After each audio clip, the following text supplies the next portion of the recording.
Mesdames, Mesdemoiselles, Messieurs, bonsoir. J'ai le réel plaisir de vous présenter ce nouveau numéro de votre magazine socio-économique qui a le réel plaisir aujourd'hui de recevoir sur ce plateau Monsieur Norbert Yamba Yamba, ancien conseiller économique et financier et audit du feu président Etienne Tshisekedi, ancien conseiller politique coordonnateur de la cellule électorale du fait président Etienne Tshisekedi, et puis la dernière poste, ou bien la dernière responsabilité qu'il a occupée auprès du Sphinx de l'Unité, il était donc son délégué au niveau du pourparlers du Biza et de Venise. Monsieur Norbert Yamba Yamba, je rappelle qu'il fut également un ancien secrétaire général du Front citoyen pour la République, parti cher à l'honorable Jean-Bertrand Ewanga. Avec lui, on va devoir s'apaisantir sur quelle vision, quel modèle économique devrions-nous adopter pour pouvoir permettre à la République démocratique du Congo, un pays au potentiel immense d'accéder au développement, parce qu'aujourd'hui le contraste demeure. D'un côté, la République, un pays continent avec considéré comme étant un scandale géologique, mais de l'autre côté, sa population coupée dans la misère. Et quid ou bien que faire pour pouvoir concilier ces deux paramètres et puis permettre aussi à notre pays de bien jouer son rôle au cœur de l'Afrique. Alors, M. Yamba Yamba, je reviens à vous. Bonsoir et bienvenue. Bonsoir, merci pour l'invitation. Justement, comme je l'ai dit au cours de mon introduction, vous êtes un panafricaniste, vous êtes président de la cellule de la nouvelle vision panafricaine, et puis vous êtes consultant international aux questions de développement au macroéconomique.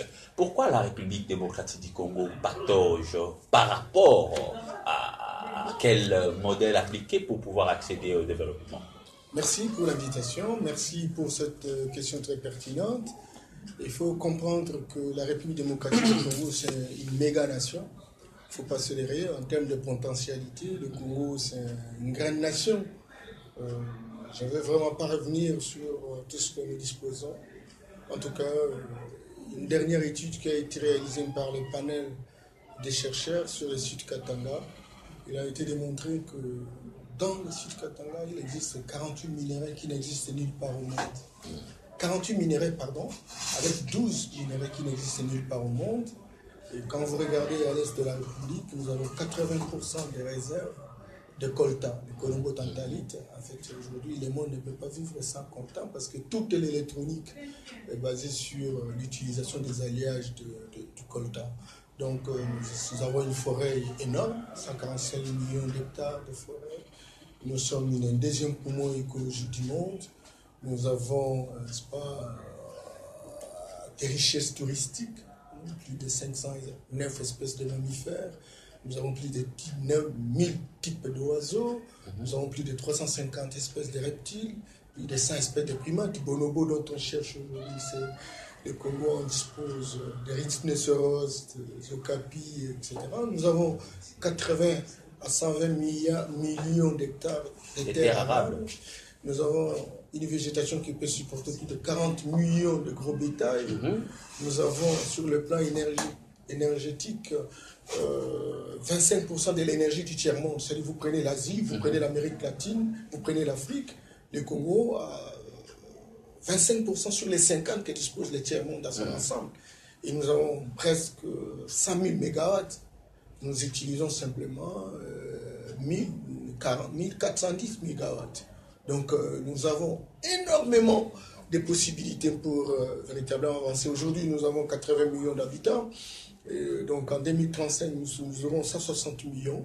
En 2050, nous aurons 220 millions d'habitants. Donc, mais la situation est dramatique parce que plus de 80% de notre peuple est dans la misère la plus absolue. la situation est gravissime parce que nous n'avons véritablement pas conscience. Regardez, Philippe, lorsque vous êtes en Afrique, l'Afrique a 5 pôles, c'est-à-dire 5 régions. Il y a la région du Nord, cette région, le Maghreb. Il y a un pilote, ce qu'on appelle la locomotive. Et le pilote, c'est l'Égypte. Il y a des pays satellitaires comme le Maroc, qui du reste est devenu l'un des pays les plus nantis parce que ça fait partie des top 10. Vous avez l'Algérie qui aujourd'hui a 180 milliards de dollars de réserve. Voilà. Vous avez la Libye, qui est une puissance militaire. Vous avez la Tunisie, vous avez la Mauritanie. Tous ces pays, véritablement, donnent la forme d'être des pays développés. Alors, lorsque vous êtes à l'ouest, vous avez des pays comme le Nigeria, vous avez des pays comme la Côte d'Ivoire, le Sénégal, etc. La locomotive, c'est sans oublier les Ghana. Bien entendu. La locomotive à l'ouest, c'est le Nigeria avec 520 milliards de dollars de produits intérieurs bruts. Deuxième économie après l'Afrique du Sud. Après l'Afrique du Sud. Et à un moment donné, elle a même dépassé l'Afrique du Sud. Oui. Il a même dépassé l'Afrique du Sud. Et l'Égypte, qui est le plus nanti aujourd'hui, c'est 310 milliards de dollars de produits intérieurs bruts. Lorsque vous êtes en Afrique du Sud, vous avez des pays comme l'Afrique du Sud, vous avez des pays comme la Zambie, Lesotho, Botswana, Namibie, Zimbabwe, etc. Mais il y a une locomotive, c'est l'Afrique du Sud avec 400 milliards de dollars. Donc 70% des personnes vivent aisément. C'est parmi les 5 pays émergents du monde. La première puissance économique continentale. La première puissance économique continentale. Et donc, à l'est, vous avez le pays comme l'Éthiopie, vous avez l'Érythrée, vous avez le Kenya, le Tanzanie, etc. La locomotive à l'est, la puissance régionale, c'est donc l'Éthiopie, avec 287 milliards de dollars de produits intérieurs bruts. Lorsque vous revenez au centre, vous avez le Congo-Kinshasa, le Congo-Brazza, le Cameroun, le Gabon, Centrafrique, etc. La locomotive du centre, c'est le Congo. Et le Congo-Kinshasa. Par prédestination ou bien par réalité? Oui, la réalité, c'est qu'elle dispose de 40 milliards de dollars de produits intérieurs bruts. Donc, vous comprenez là que le Congo est à genoux. Parce que les autres, 520, 310, 287, 400. Mais le Congo, qui du reste est potentiellement plus riche, et que tous ces pays disposent de 40 milliards. La Banque africaine a sorti en 2016 des résultats par rapport à la quantité de produits intérieurs bruts. La Banque africaine disait... La BAD disait que c'est 44,5 milliards de dollars pour le Congo. Mais quand vous regardez le budget en termes de ressources propres, on est à 4 à 5 milliards. Ce qui du reste, il n'y a pas concordance. Et tout économiste peut comprendre que 44 ne peut pas donner un budget en ressources propres de 44 milliards. C'est que très clairement, les moyens sont volatilisés. Donc, tout compte fait, si l'on veut véritablement le développement de l'Afrique, et donc il faut que toutes ces puissances régionales se mettent debout. Encore que lorsque vous voulez quitter le nord vers le sud, il faut passer par les centres, dont le Congo constitue la gâchette du revolver. Et alors, comment pouvez-vous prendre le véhicule et jusqu'au niveau du centre, et il n'y a plus de route pour traverser de manière à aller au sud.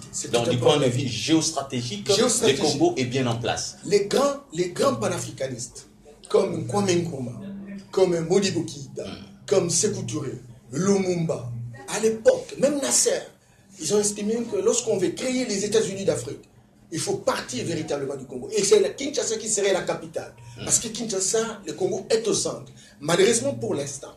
Parce que cette vision de création, c'est pas des États-Unis d'Afrique. La vision que nous soutenons au travers de la nouvelle vision panafricaine que nous prenons, n'est-ce pas, pose la problématique de la restauration, n'est-ce pas, véritable du Congo. Malheureusement, il est à genoux. Il faut des hommes, il faut des femmes, des génies, des hommes de l'élite, de l'excellence, pour que nous puissions nous en sortir. Il faut des hommes capables pour que nous puissions nous en sortir. Vous venez ici d'énumérer ou bien d'étaler une méga biodiversité qui dispose de la République démocratique du Congo avec une potentialité incommensurable. Je reviens encore par rapport à ma question initiale.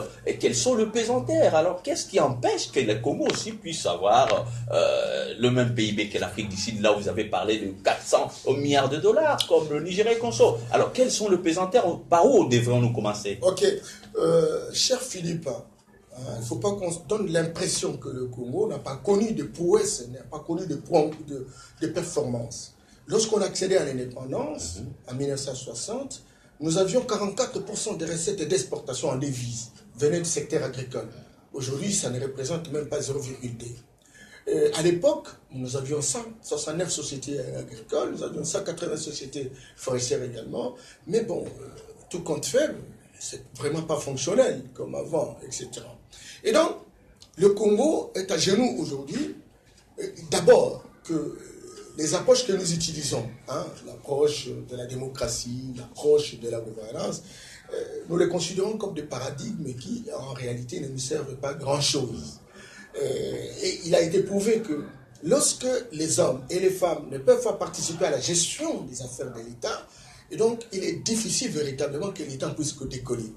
Alors si les choses ne marchaient pas, simplement parce qu'effectivement il y a une réflexion fondée sur la réalité. Et toute analyse faite, on démontre que tant que l'éducation ne sera pas en concordance avec nos besoins, on n'aura pas des hommes qualifiés pour travailler dans la perspective de produits de richesse. D'où il faut réformer notre système éducatif. Réformer notre système éducatif qui aujourd'hui produit des chômeurs de luxe. Et même lorsqu'on quitte de maternelle, secondaire, université, même post-université, les docteurs, les licenciés, etc. Aujourd'hui, d'après Bompson, ce sont des abrutis fondationnels. C'est-à-dire que les diplômes que nous avons, ça n'a pas une valeur ajoutée, ça n'a pas une plus-value pour la société. Ce sont des diplômes d'une étiquette sans éthique. J'allais dire d'une étiquette. Et donc, ces diplômes posent la maladie de la diplomanie, mais n'apportent rien. Alors, il faut revisiter véritablement l'éducation, mais il faut que l'éducation aille jusqu'à l'économie de la connaissance. L'économie de la connaissance pose la problématique de la révolution technologique. La révolution technologique pose la problématique de la révolution industrielle. C'est que les Américains, c'est que les Européens se sont à un moment donné dominé le monde, c'est tout simplement parce qu'ils ont transformé leur système éducatif, ils ont créé des technologies qui leur ont permis véritablement de transformer les matières. Je venais tout à l'heure de vous dire que nous avons autant de richesses potentielles. Mais il faut transformer, il faut créer des valeurs ajoutées, il faut créer des chaînes de valeurs ajoutées. Mais qu'est-ce que nous pouvons faire dès lors que notre cuivre est exporté à l'état brut? Et donc, on a besoin de l'industrialisation. Et là, les universités doivent fonctionner autrement.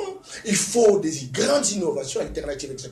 Mais quand on aura une éducation qui est adaptée par rapport à nos besoins, par rapport à nos réalités, quand on aura une révolution technologique et industrielle qui nous permet d'avoir des usines de transformation pour construire ce que nous appelons l'économie intensive. Parce qu'aujourd'hui, nous sommes dans une sorte d'économie extensive. Voilà. Mais quand on aura je termine. Quand on aura produit des richesses, il faut la bonne gouvernance.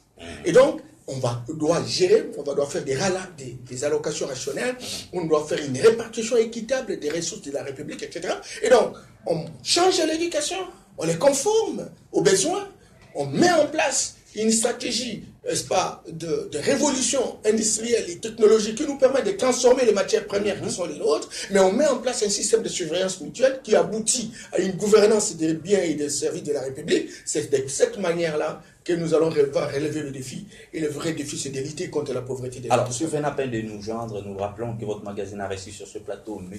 Norbert Yamba, il est le président de la nouvelle vision panafricaine. Il est consultant international aux questions de développement, donc questions macroéconomiques. Avec lui, nous sommes en train de se poser des questions, comment, quid de modèles adoptés pour permettre à la République démocratique du Congo d'accéder aussi au club de pays émergents. L'objectif était à l'horizon 2030, mais aujourd'hui, déjà, au regard de ces rythmes, on commence déjà à exprimer une espèce de pessimiste pour dire que 2030, c'est pour très bientôt. Alors, il venait là de répondre à notre toute première question qui était que faire pour permettre aux Congolais de jouir de leurs richesses. Que faire pour permettre aux fils aux filles de notre pays de jouir de leurs richesses. Il a développé à travers cette question une trilogie. Il a commencé en disant il faut transformer, investir dans l'homme. Donc, réformer notre système éducatif. Nous devrions mettre sur pied un système éducatif qui devrait répondre aux besoins de l'ère. Et deuxièmement, il a parlé de la technologie. Nous devrions faire en sorte que la technologie puisse jouer son rôle à la transformation de notre richesse, d'où la notion de la valeur ajoutée. Comme vous le savez, jusqu'à ce jour, la République démocratique du Congo a encore une économie des rentes, donc une économie de la chasse et de la cueillette, d'où il faut transformer nos richesses et enfin, les richesses ainsi produites, il faut qu'il y ait une bonne gouvernance. Ceci veut dire qu'il faut une transparence dans la gestion de la chose publique, lutter contre la corruption, et j'en passe. Alors, Monsieur Norbert Yamba, au regard de votre question-réponse, je reviens maintenant pour vous poser cette question. La République démocratique du Congo, vous l'avez dit au cours de votre argumentaire de tantôt, à 80 millions d'âmes, donc d'habitants, c'est qui la place 4 puissance démographique continentale après le Nigeria, l'Égypte et l'Éthiopie. Et maintenant, ces systèmes éducatifs que nous devrions mettre sur pied dans l'objectif du développement devraient, comment dirais-je, on peut commencer où? Parce que nous savons que la Chine a son temps, Mao Tse-tung a préconisé la révolution culturelle, on a vu que les jeunes étaient traînés dans les champs agricoles. Est-ce que c'est dans ce sens-là que nous devrions travailler pour faire développer notre pays? Je m'excuse beaucoup, mais je voudrais quand même souligner un élément important lorsque vous parlez de cet objectif d'émergence qui risque véritablement de rater, mais je voudrais faire remarquer que ce soit l'émergence, que ce soit l'éco-développement, que ce soit tous ces concepts en fait qui font fureur à travers le monde sont de gros mensonges. En fait. Ça ne représente rien et ça va rien nous amener et vous allez aller jusqu'à 2030, vous ne verrez rien. Donc il ne faut vraiment pas se fier à ça parce que c'est traité dans des grands laboratoires occidentaux. Quand cela ne tienne, il faut dire qu'on peut bien imiter certains pays qui se sont battus, qui ont adopté une certaine culture et qui véritablement aujourd'hui ont fait des progrès. Est-ce que le modèle chinois peut nous être salutaire? Le modèle chinois, mais il y a des éléments de valeur de base, l'industrialisation. Les Chinois, mais l'industrialisation qui en réellement sous-tendue par la révolution culturelle, le rétablissement de l'identité culturelle, la restauration de la conscience historique, la remise en scène de la spiritualité africaine. C'est très important, parce qu'en réalité, les Chinois, qu'est-ce qu'ils ont fait? Mao Tse-tung arrive au pouvoir, il prend, n'est-ce pas, des décisions. Première décision, il faut arrêter, fermer toutes les églises. Il chasse les prêtres, il chasse les pasteurs, il chasse les imams.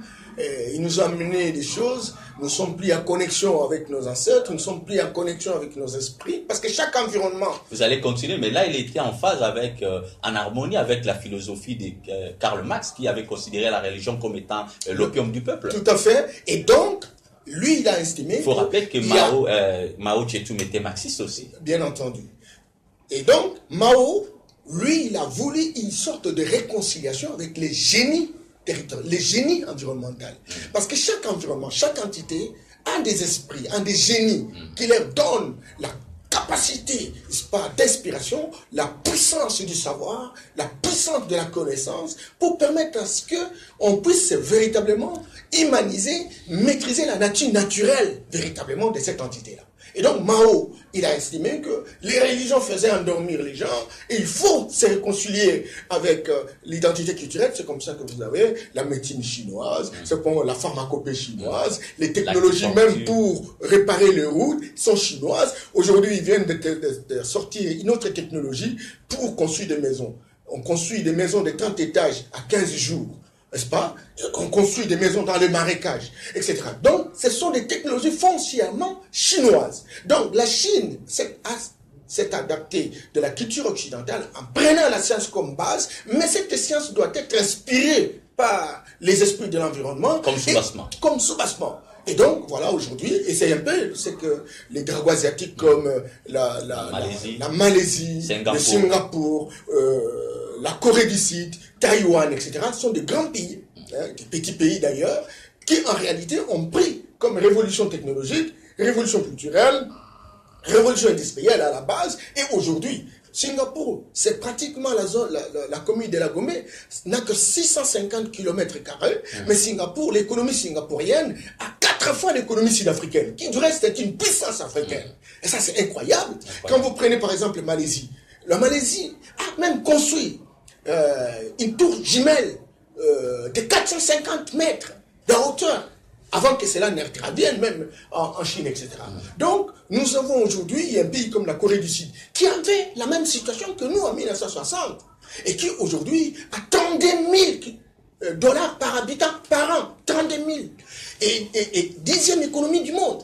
Et le Congo-Kinshasa, en 1960, avait 368 dollars par habitant par an, au même titre que la Corée du Sud. Et la Corée du Sud a révolutionné son éducation, a révolutionné sa technologie, et s'est adapté à des hommes et des femmes d'excellence, notamment des personnalités qui ont géré la République, et aujourd'hui, ils ont eu des performances. Singapour a eu la chance d'avoir, un premier ministre d'origine chinoise qui s'est installé et qui a montré son génie, qui a montré sa vision et qui a vu les choses dans la perspective long-termiste.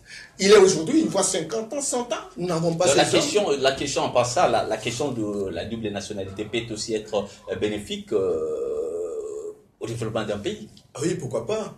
Alors, justement, nous évoluons. Vous avez dit que la République démocratique du Congo, à l'aube de son indépendance, avait quasiment la même économie que la Corée du Sud, le Canada, et j'en passe. Et puis, à cette époque-là, notre pays tirait sa force du point de vue économique dans le secteur agricole. Aujourd'hui, je m'aurais paraphrasé un prix Nobel de l'économie qui a dit que c'est dans le secteur agricole que le combat ou que le pari pour le développement peut être remporté ou perdu. Vous avez cité que la République démocratique du Congo a une potentialité de 80 millions d'hectares de terres arables, capable de nourrir 1 milliard d'individus, donc presque toute l'Afrique. Aujourd'hui, devrions-nous concentrer tous nos efforts dans le secteur agricole pour pouvoir demain constituer une force du point de vue économique? Nous avons déjà fait un pas. Je vous ai dit qu'en 1960, nous avions la possibilité, n'est-ce pas, d'avoir des revenus de l'ordre de 44%. Mais ça, c'était en 1960. Aujourd'hui, on a comme l'impression que l'agriculture n'est plus prioritaire. Non, l'agriculture n'est plus prioritaire, mais je vous ai dit qu'il faut faire une économie intensive. L'économie intensive passe par l'efficacité économique. L'efficacité économique passe par la puissance de l'intelligence artificielle. Et cette intelligence artificielle permet de transformer, n'est-ce pas, les différentes matières premières que nous avons, que ce soit dans le domaine agricole, que ce soit dans le domaine minier, que ce soit dans le domaine forestier. J'étais dans le Bandundu à Maïndobé, et puis bon, j'ai visité un village qui a produit en faveur, n'est-ce pas, d'une société forestière, 199 000 grimes de Wenge. Abyssement appelé bois noir. Bois noir. Et que, bon, en retour, on leur a donné 90 000 francs, ce qui représentait 100 dollars à l'époque. Mais quand j'ai travaillé à Bruxelles comme consultant auprès des exploitants forestiers, je voyais que un Wenge Grim de 150 à 200 cm, ça coûtait 14 000 dollars, 10 000 euros, etc. Oh là là. Alors, quand on prend ces Grim, on les amène à Bruxelles, ça représente combien? Et alors maintenant, si ces grimes, je m'excuse beaucoup, si ces grimes étaient transformées, coupées ici, on transforme comme les Chinois nous vendent, c'est pas les tables, nous vendent les chaises, nous vendent les portes, etc. Mais on aurait créé d'autres sociétés. On s'occuperait même de la commercialisation. Et donc, à chaque niveau d'atterrissage, nous avons la possibilité de créer des emplois. C'est ce qu'on appelle la chaîne de la production. La chaîne de la production qui constitue la chaîne de valeur ajoutée. À chaque niveau d'atterrissage, il y a moyen d'absorber le chômage. Et donc, nous sommes là. On a traité avec tous ces gens qui viennent, et même les Chinois. Et d'ailleurs, nous, on a cru que les Chinois, qui véritablement ils sont du tiers-monde, auraient pu vraiment nous servir. Ils n'ont pas installé des usines de transformation. Ils prennent le briques et ils s'en vont avec. Et donc, nous sommes restés. Si je peux résumer votre discours, M. Ambamba, vous voulez dire que aujourd'hui, nous sommes pauvres parce que nous manquons de l'intelligence de transformer ce que nous disposons. Nous manquons l'intelligence de transformer, mais pire, nous n'avons pas l'intelligence économique qui est devenue véritablement une science qui permet aux gens de monter, n'est-ce pas, des stratégies innovantes de gestion de leurs ressources en mettant en place des mécanismes pour drainer les investisseurs qui auront à faire un travail. Je me donne un exemple, mon cher ami. J'étais à Dakar, et à Dakar, on avait une conférence à Teranga, et après on a dit non, il faut visiter Diamando. Diamando, c'est une ville en pleine construction, à 50 km, 49 à 50 km de Dakar. Et dans cette ville, on a mis en place un schéma, et c'est le gouvernement Macky Sall, et ce schéma-là a fait une répartition sous forme d'un zonage, un aménagement territorial. Et là, il y a des endroits, des endroits commerciaux, il y a des endroits, des écoles, etc. Cette répartition géographique en fonction de la thématique à exercer. Et qu'est-ce qu'on a vu?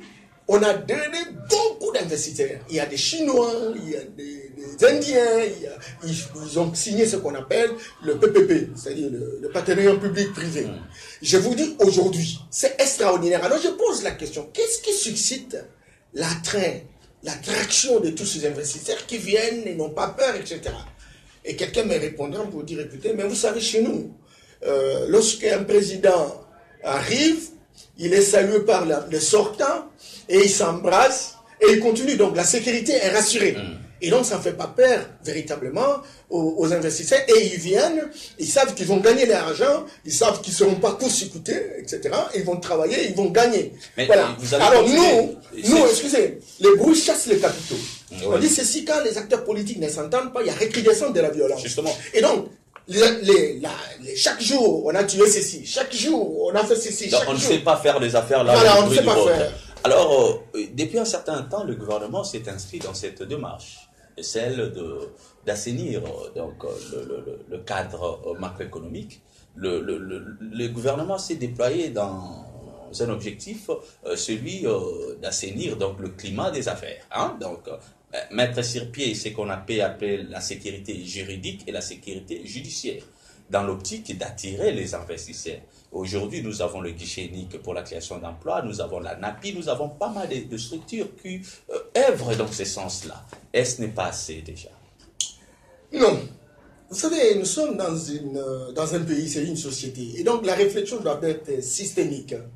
C'est-à-dire qu'il y a interaction entre les différents compartiments, interaction entre les différents acteurs, interaction entre les différents services, etc. On peut bien construire un climat d'affaires, ça c'est au niveau de déclaration martiale. Mais si en réalité, quand vous exercez, vous voyez les choses, la corruption continue. Combien d'investisseurs ne s'inquiètent pas de l'harcèlement véritablement des services taxateurs? Combien de fois vous avez vu des maisons poussées à travers la ville parce que les taxataires sont peut-être à la DGDA. Mais aucun pays à travers le monde est épargné par ces fléaux. Mais il faut même aux États-Unis, la France et la corruption. Non, mais attention. Mais maintenant, il y a les niveaux, peut-être le degré. Attention. Les États-Unis ont 18 000 milliards de dollars de produits intérieurs bruts. 18 000 milliards, mon ami, s'il vous plaît. Les chômeurs sont payés. Et si vous avez conscience que vous êtes un pays en détresse, en situation difficile, et que vous connaissez que la corruption peut véritablement remettre en question la dynamique que nous mettons en place, eh bien, il faut savoir mettre en place des politiques qui permettent de pouvoir aller dans la réduction vraiment de cet état de choses. Un panel de chercheurs l'a dit. Lorsque on diminue la corruption au Congo de 30%, l'année suivante, le budget sera de 55 milliards de dollars. On parle même de 15 milliards de dollars qui échappent au trésor. Ça, c'est le conseiller spécial du président de la République qui l'a dit. Le professeur les perspectives à l'époque, n'est-ce pas, de l'ancien Premier ministre montraient que lorsqu'on bancarise, il y a la possibilité d'avoir plus de 20 milliards. La bancarisation. Voilà. Alors, justement, nous chutons, hélas, l'État nous est en partie, l'État nous fait défaut. Je me ressourcer aussi à une intelligence congolaise. Monsieur Alkitenge. Sur cette question, lui, il avait estimé, quelque part, il y a pas mal de points de convergence avec votre argumentaire. Il a parlé que le Congo est dépourvu des hommes intelligents capables de transformer son biotope. D'où il faut procéder à une immigration sélective. Mettre sur pied un mécanisme pouvoir nous permettre d'attirer les intelligences, quel que soit le fils du pays ou les expatriés, mais tout simplement de l'objectif qu'ils viennent s'installer facilement et travailler pour le développement de notre pays. Partagez-vous ces points de vue. Je salue là où il est. Al-Kitenge, c'est parmi les grandes intelligences de notre pays qui auraient pu être utilisés au maximum, comme chez nous, chasser le Kopamba. Donc, c'est vraiment difficile. Mais je voudrais ne pas être à la contre de ce qu'a dit Al. C'est juste pour renforcer en disant que l'exemple du cas de la Côte d'Ivoire, quand Alassane arrive au pouvoir, il a eu aussi des problèmes des hommes et des femmes d'excellence pour véritablement construire une dynamique de développement. Et qu'est-ce qu'il a fait? Il a recruté des cabinets d'expertise pour recruter des hommes de grande intelligence, des hommes qui ont la puissance de la connaissance, des hommes intègres qui soient capables véritablement d'avoir les différentes structures techniques pour faire booster la République. Et c'est comme ça qu'on a regardé en Europe, en Amérique, en Asie, est-ce qu'il y avait des Ivoiriens, ils font quoi, quelles ont été leurs performances, quelles sont leurs histoires, etc. Et on les a recrutés, on les a ramenés au pays, on leur a donné les responsabilités. Et aujourd'hui, vous savez, si le Congo a 44 milliards, c'est pas de produits intérieurs, mais la Côte d'Ivoire a 38 milliards. Mais il n'y a pas photo en termes de ressources, en termes de richesses. Mais la Côte d'Ivoire a un revenu de $1 400 par habitant par an et que le Congo n'a que $400-500. Tu vois? Donc il y a eu des résultats. Aujourd'hui, à travers le cacao. Le cacao, le café, etc. Encore que le cacao venait d'être restauré pour que véritablement on puisse avancer. Alors profitez aussi pour placer votre mot de clôture. Oui, ce que je voudrais dire, c'est que le pays est malade. Dans une salle d'urgence, on n'envoie pas des stagiaires. Le moment est arrivé pour que véritablement on puisse identifier des grands hommes, des hommes d'intelligence, des hommes qui ont une vision long-termiste, des hommes qui voyagent dans les temps, 50 ans, 100 ans, qui photographient, qui reviennent et qui embarquent les gens dans une direction donnée. Aujourd'hui, nous avons 80 millions d'habitants. Demain, en 2035, nous aurons 160 millions. En 2050, nous aurons 220 millions.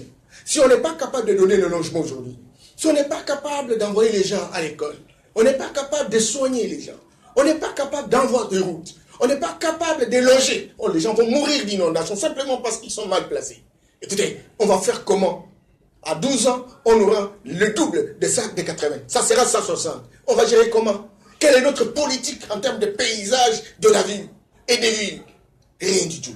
Cherchez des hommes d'excellence. Cherchez des hommes qui ont l'intelligence nécessaire, mais qui sont éthiques, qui sont suffisamment moralement bien établis pour qu'on relève le vrai défi qui est celui de lutter contre la pauvreté de nos peuples. Moi, j'ai passé beaucoup de mon temps à l'école de la consistance, de la résistance et de la constance. Vous savez, le géniteur de cette école, c'était Etienne Tshisekedi.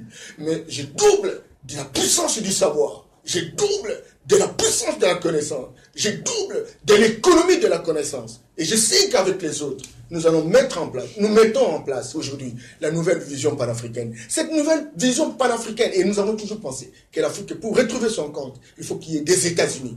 Et nous allons véritablement animer cette structure dans la perspective que demain, qu'on puisse aller du nord au sud sans problème, sans passer par le Congo qui est aujourd'hui un trou noir, qu'on puisse aller de l'ouest à l'est, en passant par le Congo qui est aujourd'hui tout noir, et qu'au Congo qui est un homme qui s'élève avec une vision qui permet de le mettre debout. Et je crois que nous avons les profils, nous avons le background, et nous sommes capables véritablement de relever le défi. Et le vrai défi, c'est de lutter contre la pauvreté de notre pays. C'était un privilège pour nous de vous avoir sur ce plateau, M. Norbert Yambéaba. Nous espérons que ce n'est pas la dernière fois, chers téléspectateurs.